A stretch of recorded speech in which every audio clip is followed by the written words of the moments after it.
जय हिंद दोस्तों आज हम बात करेंगे भारत के नेविगेशन सिस्टम नाविक के बारे में। नाविक यानी नेविगेशन विद इंडियन कॉन्स्टिलेशन। दोस्तों नाविक एक IRNSS यानी India regional navigation satellite system है और हमारे प्यारे भारत का आत्मनिर्भरता की तरफ एक नया कदम है। इससे हम अब GPS जैसे दूसरे देशों के नेविगेशन सिस्टम पर निर्भर नहीं रहना पड़ेगा। दोस्तों आपको बता दें कि नाविक को हमारी भारत की अंतरिक्ष एजेंसी इसरो ने डेवलप किया है। बात करेंगे डिटेल में कैसे भारत को स्वदेशी नेविगेशन सिस्टम की ज़रूरत पड़ी।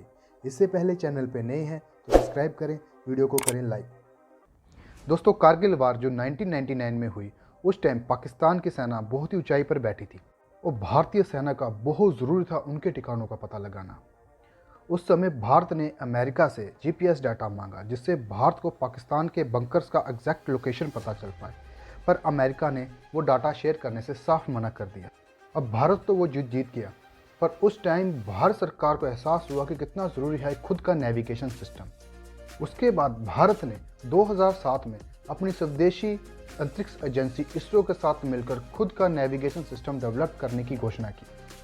इसरो के अनुमान के मुताबिक 2010 में पहली सैटेलाइट को लॉन्च करने की योजना थी और हर 6 महीने के अंतराल में बाकी सैटेलाइट को लॉन्च करने की योजना थी और 2015 तक देश को अपना स्वदेशी नेविगेशन सिस्टम यानी नाविक मिल जाता।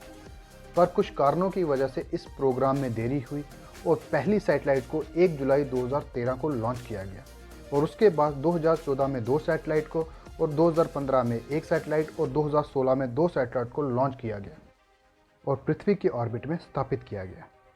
अब बात करें इस पूरे प्रोजेक्ट के टोटल कॉस्ट की, तो इसको पूरे प्रोजेक्ट को बनाने के लिए 178 मिलियन US डॉलर का खर्चा है, यानी 14.2 बिलियन रुपीस का। इसरो के मुताबिक नाविक GPS से अच्छी क्वालिटी और सर्विस देगा। इसरो के मुताबिक स्वदेशी नेविगेशन सैटेलाइट सिस्टम को हवाई, समुद्री, ज़मीनी डिजास्टर मैनेजमेंट और मोबाइल फ़ोन के साथ इंटीग्रेट करने का है और भारत ने 2019 से ही कमर्शियल गाड़ियों के लिए नाविक को मैंडेटरी कर दिया था। अब हमारे स्वदेशी नेविगेशन सिस्टम को अंतर्राष्ट्रीय संस्था 3GPP यानी थर्ड जनरेशन पार्टनरशिप प्रोग्राम ने मान्यता दे दी है, तो भारत सरकार के अनुसार अब नाविक जल्द ही पर्सनल यूज़ के लिए ऑपरेशनल हो जाएगा। और जब से भारत सरकार ने ये ऐलान किया है कि नाविक को जल्द ही पर्सनल यूज़ के लिए ऑपरेशनल किया जाएगा, और जो भारत में मोबाइल कंपनीज हैं उन्होंने नाविक को लेकर काफ़ी आपत्ति जताई है। उनमें जो प्रमुख कंपनियां हैं वो एप्पल, सैमसंग, Xiaomi, रेडमी जैसी कंपनीज हैं।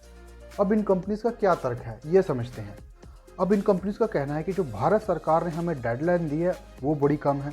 दूसरा, अब नाविक के आने के बाद फ़ोन के हार्डवेयर में काफ़ी बदलाव करने पड़ेंगे जिससे फ़ोन की रेंज भी बढ़ सकती है। और अब ये कंपनियां GPS जैसी पहले ही एक नेविगेशन सिस्टम को अपने फ़ोन में यूज़ कर रही हैं और जो इन एप्लीकेशन के साथ इनके कॉन्ट्रैक्ट है वो भी ख़त्म नहीं हुए हैं। अब वो इनको तो निकाल नहीं सकते। अब अगर एक फ़ोन में 2 नेविगेशन सिस्टम यूज़ करते हैं तो उनके चिपसेट को भी चेंज करना पड़ेगा और जिससे इनके फ़ोन की वैल्यू बढ़ जाएगी।